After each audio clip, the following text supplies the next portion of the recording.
Bismillahirrahmanirrahim. Assalamualaikum warahmatullahi taala wabarakatuh. Alhamdulillah, bersyukur kita kepada Allah Subhanahu wa taala kerana pada kali ini kita dapat berjumpa kembali dalam majlis tazkirah program Taman U Sungai Besar. Pada siri yang lepas, kita telah menyentuh tentang tanggungjawab Muslim. Dan insya-Allah pada kali ini saya ingin membawa tajuk tentang kelebihan Al-Quran. Tuan-tuan, puan-puan, hadirin dan hadirat sekalian, Allah Subhanahu wa taala berfirman di dalam Al-Quran, A'udzubillahi minasyaitonirrajim. Bismillahirrahmanirrahim. Wa nunazzilu minal Qur'ani ma huwa syifaa wa rahmatul lil mu'minin. Yang membawa maksud, tidaklah aku turunkan Al-Quran itu untuk menjadi penawar dan rahmat kepada orang-orang yang beriman. Saudara, dalam ayat ini Allah menerangkan kepada kita, tidaklah diturunkan Al-Quran itu untuk menjadi penawar di dalam kehidupan manusia. Penawar yang kita fahami ialah penyembuh atau penyelesai segala masalah yang kita hadapi.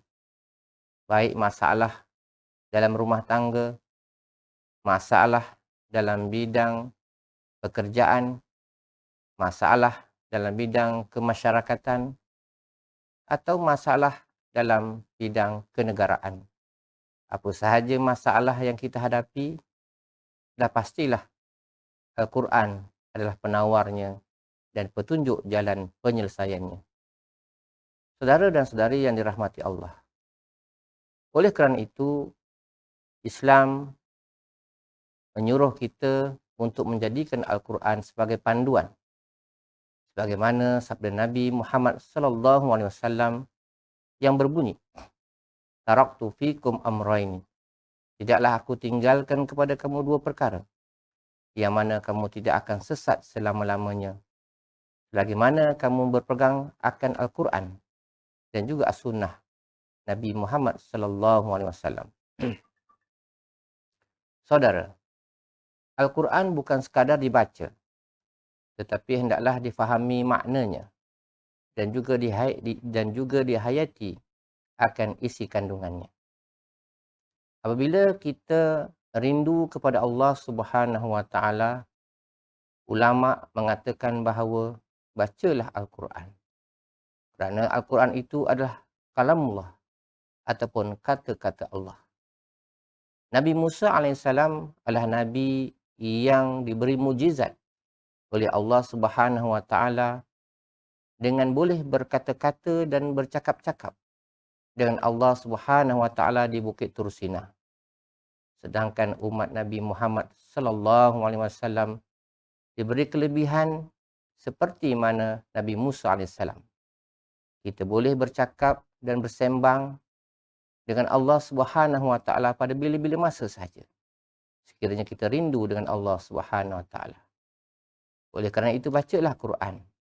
Kerana dengan membaca Al-Quran seolah-olah kita bercakap-cakap dengan Allah Subhanahu wa taala.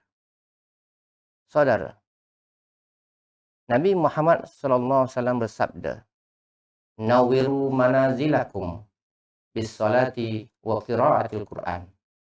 Yang bermaksud, sinarilah rumah-rumah kamu dengan memperbanyakkan sembahyang sunat dan membaca Al-Quran. Dalam hadis ini menyebutkan, orang yang selalu membaca Quran dan banyak mengerjakan sembahyang sunat di rumahnya, maka Allah akan memberikan cahaya kepada dirinya dan rumahnya. Mungkin kita tidak dapat melihat cahaya itu, tapi benar kata-kata Allah dan sabda Nabi Muhammad SAW bahawasanya rumah orang yang selalu dibaca Quran akan bercahaya dan bersinar ya, daripada bumi hinggalah ke langit. Sebab itulah apabila kita selalu membaca Quran, bukan saja bercahaya dan bersinar, tetapi dengan membaca Quran itu akan memberikan kita keselamatan dan perlindungan daripada Allah Subhanahu wa taala. Saya pernah membaca satu kisah yang berlaku di negeri Perak, di sebuah tempat di negeri Perak yang dinukilkan dalam majalah Mastika, di mana ada seorang nenek yang mana dia telah meninggal dunia, tetapi kuburnya kelihatan bercahaya. Apabila orang melalui kubur tersebut melihat cahaya yang terang benderang keluar daripada kubur itu. Peristiwa ini dilihat oleh semua orang, dan sehingga kan cerita ini terdengar oleh wartawan di majalah Mastika, sehinggalah mereka datang untuk menemu bual penduduk di sana. Daripada temu bual tersebut, dapatlah cerita yang sebenar, bahawasanya makcik tersebut ketika usia tuanya, dia selalu membaca Al-Quran di rumah, tidak kira waktu pagi, petang ataupun malam. Amalan yang dilakukan secara rutin dan istiqamah ini telah dibuktikan dengan cahaya yang keluar daripada kuburnya dan disaksikan oleh ramai penduduk di kampung tersebut. Ini bertepatan dengan hadis tadi, nawwiru manazilakum bisolati wa qiraatil Quran. Orang yang selalu membaca Quran akan bercahaya, bukan sahaja di dunia, tetapi hinggalah ke yaumul akhirah. Saudara dan saudari yang dirahmati Allah, sabda Nabi Muhammad sallallahu alaihi wasallam lagi, Iqra'ul Quran fa innahu ya'ti yaumal qiyamah safi'an li ashabi. Bacalah olehmu Al-Quran, kerana sesungguhnya Al-Quran itu akan menjadi dan akan memberi syafaat, yakni pertolongan kepada orang yang selalu membacanya. Saudara, tidakkah hadis ini menerangkan kepada kita tentang satu berita yang menggembirakan, iaitu ketika kita berada di padang mahsyar yang dikatakan nafsi-nafsi, ataupun ketika itu kita masing-masing memikirkan tentang diri sendiri. Kita sudah tidak pedulikan lagi isteri kita, kita sudah tidak risaukan mak bapak kita, kita sudah tidak pedulikan lagi anak-anak kita, tetapi apa yang berlaku ialah nafsi-nafsi. Kita hanya risaukan diri sendiri. Ketika itu kita menghitung sama ada kita ini akan dimasukkan ke syurga ataupun ke neraka Allah Azza wa Jalla. Sedangkan hadis yang baru saya bacakan tadi telah memberikan satu khabar gembira, di mana orang yang membaca Quran, ya, tidak kira waktu pagi, petang atau malam, kalaupun dia tidak mampu memegang mushaf Al-Quran, dia boleh saja membaca ayat-ayat Al-Quran yang diingatinya, seperti membaca suratul Ikhlas, Al-Fatihah, Al-Falaq, An-Nas, dan sebagainya. Asal saja Al-Quran, apabila dibacakannya, insya Allah orang yang demikian akan mendapat syafaatul kubra, syafaat yang besar, pertolongan yang besar ketika di padang mahsyar tidak ada sesiapa lagi yang mampu memberi pertolongan. Ulama mengatakan bahawa syafaat di akhirat esok ada dua macam. Ada yang mengatakan bahawa Al-Quran itu akan berubah menjadi makhluk dan dia akan membela kita di hadapan Allah Subhanahu wa taala. Dan ada pula ulama yang mengatakan bahawa Al-Quran itu akan diletakkan di timbangan pahala kita yang baik, yang ringan tersebut. Ketika amalan kita ditimbang dan pahala kita ringan, ketika itulah para malaikat akan mengambil mushaf Al-Quran dan meletakkan di timbangan amal kita yang kebaikan itu agar dapat membantu untuk memberatkan lagi amalan-amalan kita. Dengan cara itu insya-Allah beratlah pahala kita dan dapatlah kita dimasukkan ke syurga Allah Subhanahu wa taala. Apapun bentuk syafaat itu terpulanglah kepada Allah Subhanahu wa taala. Tetapi marilah kita mengambil kesempatan untuk mengamalkan Quran dalam kehidupan kita. Mudah-mudahan kehidupan kita akan lebih tenang di samping mendapat keredaan Allah Subhanahu wa taala. Firman Allah Subhanahu wa taala, "Zalikal kitab la raiba fihi hudal lil muttaqin." Itulah kitab Al-Quran yang tidak ada keraguan padanya dan ia menjadi petunjuk kepada orang-orang yang beriman. Saudara, Al-Quran adalah kalamullah, adalah kata-kata Allah. Barang siapa yang mencintai Allah, hendaklah ia selalu membaca Al-Quran. Saudara, Allah berfirman dalam Quran, "Faradduhu ilallah wa rasul." Hendaklah kita sentiasa merujuk kepada Allah, yakni Al-Quran, dan Rasul, yakni sunnah Nabi Muhammad sallallahu alaihi wasallam. Janganlah kita mencari sumber yang lain.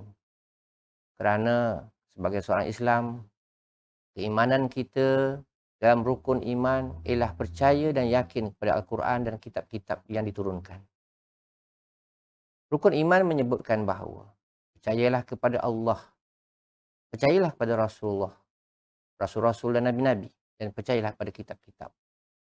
Dan kitab Al-Quran itu adalah mujizat yang besar Nabi Muhammad sallallahu alaihi wasallam. Nabi Muhammad SAW telah dikurniakan dengan Al-Quran, di mana Al-Quran itu telah melengkapi segala kitab-kitab yang terdahulu.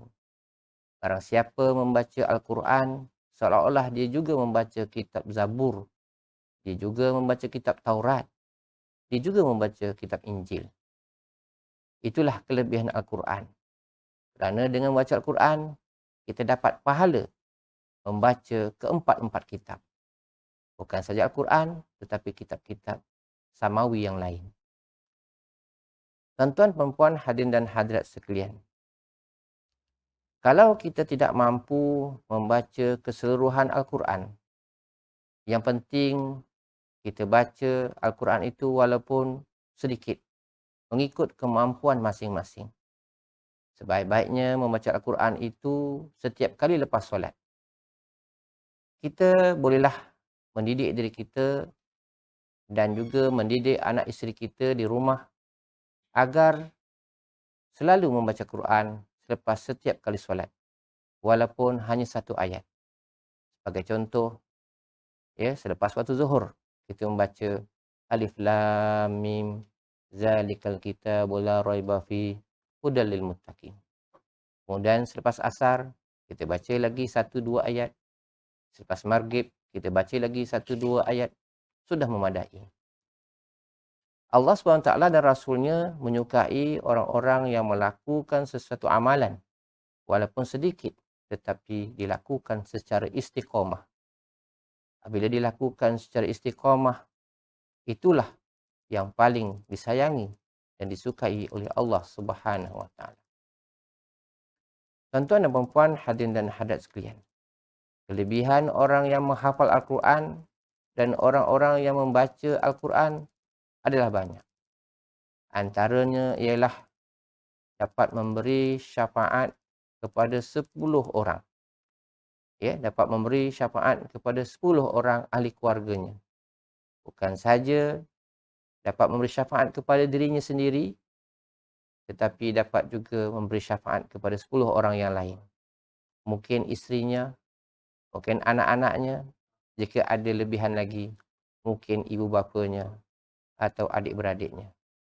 Terpulanglah kepada kita untuk memberi siapa saja syafaat itu, kota itu yang diberikan oleh Allah Subhanahu wa taala.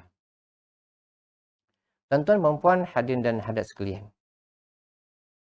kalau kita tidak mampu membaca Al-Quran secara keseluruhan, sebagaimana yang saya katakan tadi, kita bolehlah membaca sedikit demi sedikit. ataupun kita memilih mana-mana saja surah yang kita sukai. Misalnya surah Al-Mulk. Surah Al-Mulk banyak kelebihannya. Di mana dengan baca surah Al-Mulk setiap malam akan membebaskan diri kita daripada seksa kubur, ya, sebagaimana yang disabdakan oleh Nabi Muhammad sallallahu alaihi wasallam. Kata ulama, kalaulah kita sudah lepas daripada seksa kubur, insya-Allah kita juga akan selamat di akhirat kelak. Yang kedua, mungkin kita suka membaca surah Al-Waqiah. Kelebihan surah Al-Waqiah ialah di mana barang siapa yang membaca surah Al-Waqiah akan dimurahkan rezeki oleh Allah Subhanahu Wa Taala. Ya, tidak akan apa-apa orang yang selalu membaca surah Al-Waqiah. Rezekinya akan dimurahkan oleh Allah Subhanahu Wa Taala.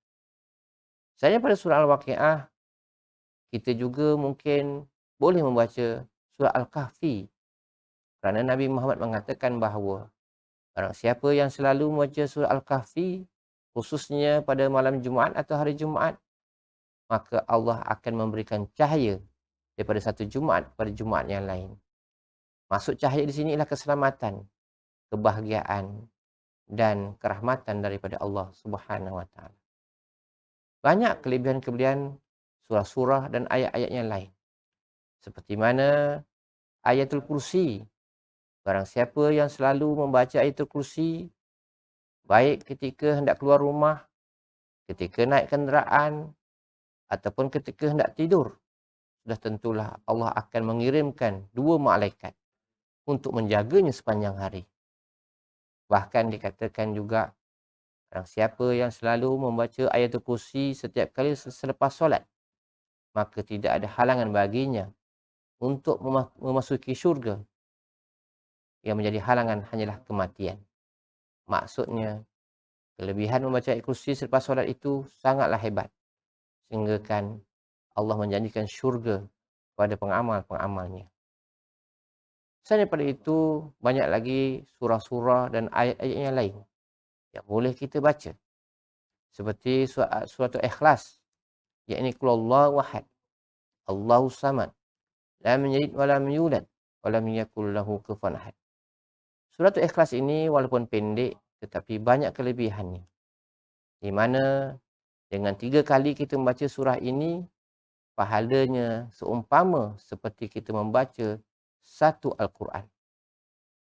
Bahkan orang yang selalu membaca surah Ikhlas, dikatakan akan mudah baginya untuk mengucap 2 kalimah syahadah, La ilaha illallah Muhammad Rasulullah, ketika kita hendak meninggal dunia. Kerana surah Ikhlas itu ialah ayat-ayat akidah ataupun ketauhidan yang membesarkan Allah Subhanahu Wa Taala. Orang-orang zaman dulu memang suka membaca surat Ikhlas. Sehingga kan kalau meninggal dunia, mereka membuat khatam kulhu, iaitu 100,000 kali. Ini kerana ulama mengatakan bahawa dengan membaca kulhu sebanyak 100,000 kali mempunyai banyak kelebihan kepada si mayat dan dapat menebus dirinya daripada seksa kubur dan azab api neraka Allah Subhanahu Wa Taala. Oleh kerana itu, marilah sama-sama kita mencari kelebihan-kelebihan ataupun fadilan amal untuk kita memperbanyakkan lagi pahala dan ibadah kita di sisi Allah Subhanahu Wa Taala. Kita tahu umat Nabi Muhammad ni umurnya pendek-pendek, sekitar umur 60 tahun. Berbanding umat Nabi dahulu 1000 tahun. Tetapi dengan kelebihan-kelebihan ganjaran-ganjaran yang Allah kurniakan kepada kita, yang berlipat kali ganda, maka haruslah kita mengambil peluang ini supaya kita dapat menyamai ibadah umat-umat yang terdahulu. Suratul Fatihah juga tidak kurang kelebihannya. Bagaimana sabda Nabi Muhammad SAW, Fatihatul Kitab Syifa' min Kulida. Sesungguhnya suratul Fatihah itu ubat kepada sekalian penyakit.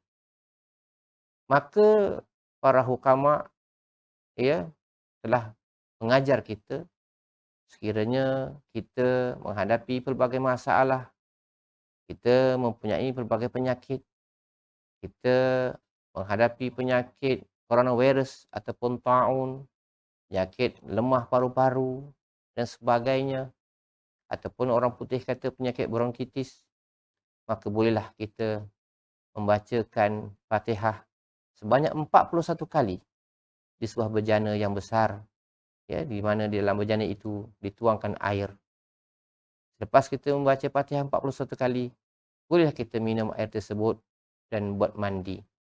Insya-Allah dengan cara itu penyakit akan hilang. Ya.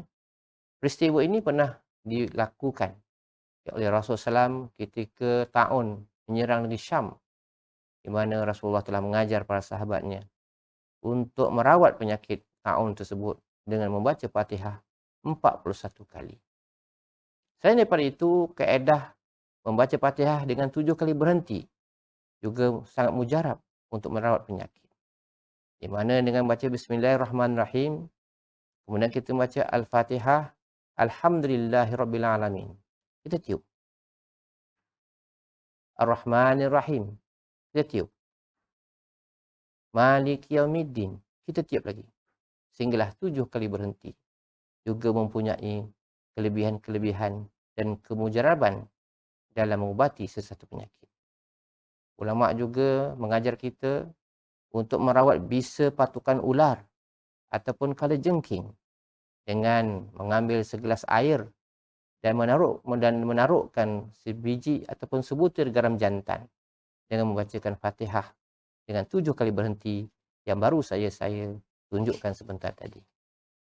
Tuan-tuan dan puan-puan, hadirin dan hadirat sekalian, sesungguhnya Al-Quran itu sangatlah besar khasiatnya, kelebihannya kepada orang yang mengetahui. Bukan saja mempunyai dan mendapat pahala yang berlipat kali ganda kepada pengamal-pengamalnya, tetapi juga boleh menjadi panduan hidup yang baik untuk mencapai keredaan Allah SWT. Bahkan di samping itu, Al-Quran juga menjadi penawar dan penyembuh pada sekalian permasalahan kehidupan manusia. Oleh kerana itu, saudara dan saudari, mulai malam ini, mulai hari ini, marilah kita berkawan dengan Al-Quran. Marilah kita berdampingan dengan Al-Quran. Dan Al-Quran itulah yang akan ya, berdiri di dalam kubur untuk membela kita, ya, apabila berdepan dengan mungkar dan nangkir. Maka tidak ada siapa yang kita akan bawa. Maka tidak akan ada apa yang kita bawa ketika kita pergi ke alam barzah. Apa yang kita bawa ialah Al-Quran dan amal-amal soleh kita. Dan itulah yang akan menjadi pelindung kita, pembela kita ketika kita berada dalam kubur. Janganlah jadikan Al-Quran itu sebagai satu perhiasan. Janganlah jadi Al-Quran itu sebagai suatu perhiasan yang kita taruh dalam almari-almari dan juga di atas meja-meja. Sebaliknya, Al-Quran itu haruslah dibaca. Kerana Al-Quran itu sendiri, ya, akan merasa sedih sekiranya kita membiarkan Al-Quran itu tidak disentuh dan dibaca dan difahami isinya dan diamalkan isi kandungannya. Saudara, saya kira itu sajalah tazkirah yang mampu saya sampaikan pada malam ini. Segala salah silap saya minta ampun dan maaf. Dan sekiranya ada manfaat dari apa yang saya sampaikan, mudah-mudahan memberi kebaikan kepada diri kita dan ahli keluarga kita. Sekian, terima kasih. Assalamualaikum warahmatullahi taala wabarakatuh.